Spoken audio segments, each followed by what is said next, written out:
ইতালিতে আসলেই কি টাকা ইনকাম করা যাবে? ভিসা পাইলেন আর ইতালিতে চলে আসলেন, এমনই বিষয়? ভাই, এখানে আসতে হলে ধৈর্য থাকতে হবে, এবং যদি আপনার ফেভার যদি ভালো থাকে তাহলে অবশ্যই আপনি অ্যাপার্টমেন্ট নিয়ে ইতালিতে আসতে পারবেন।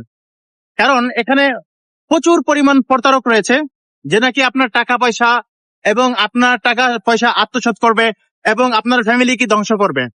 কারণ ইতালি হচ্ছে একটি সোনার হরিণ। যে ব্যক্তি ইতালিতে আসতে পারছেন সে কিন্তু অনেক কিছু করতে পারছেন, আর যে ব্যক্তি কিন্তু ইতালিতে আসতে পারেন নাই এবং নিঃশেষে শেষ হয়ে গেছে।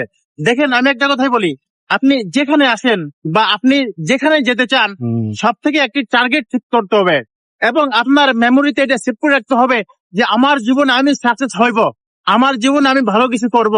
তখন আপনি মনে করেন সাকসেস হতে পারবেন যখন আপনার মেমোরিকে আপনি বলে দিবেন যে আমি এই কাজ পারবো না, বা ইতালিতে যাইতে পারবো না, বা ইউরোপের কোন দেশে যেতে পারবো না, বা আপনি প্রবাসে আসতে পারবেন না, তখন কিন্তু আপনি কখনো আপনি সাকসেস হতে পারবেন না। কারণ আপনার মেমোরিকে আপনি সেভ করে রাখছেন যে আমি সাকসেস হতে পারবো না। অতএব এইটা আপনার মেমোরিকে সেভ করেন যে আমি আমার জীবনে কোনো কিছু হতে হলেও আমি ভালো কিছু করব। তখন কিন্তু আপনি মনে করেন আপনি বড় কিছু করতে পারবেন। আর যদি মনে করেন যে আপনি এই বিষয়টা থেকে বিরত থাকবেন, তখন আপনি কখনো সাকসেস হতে পারবেন না।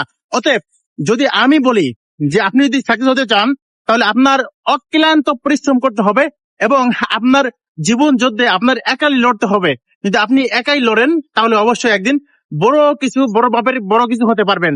আমি বলবো এখন থেকে বসে না থেকে আপনি যেখানে আছেন এবং যেই দেশে যেতে চান বা আপনি যেই কাজ করতে চান, আপনি ওই কাজে লড়েন এবং যুদ্ধ করেন।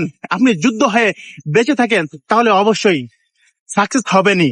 আর অবশ্যই দেশের বড় বড় জায়গায় আপনি যেতে পারবেন। অতএব ইউরোপ, আমেরিকা, কানাডা বা এশিয়ার যে কোনো দেশে যেতে চান, অবশ্যই অক্লান্ত পরিশ্রম করে চেষ্টা করে যান। ইনশাল্লাহ আপনি সাকসেস হবেনই, আর ইনশাল্লাহ বড় কিছু করতে পারবেন। ধন্যবাদ, এবং সবাইকে যারা আমার ভিডিও দেখছেন সবাইকে আসসালামু আলাইকুম, এবং ভিডিওটি শেয়ার করে দিবেন। ধন্যবাদ।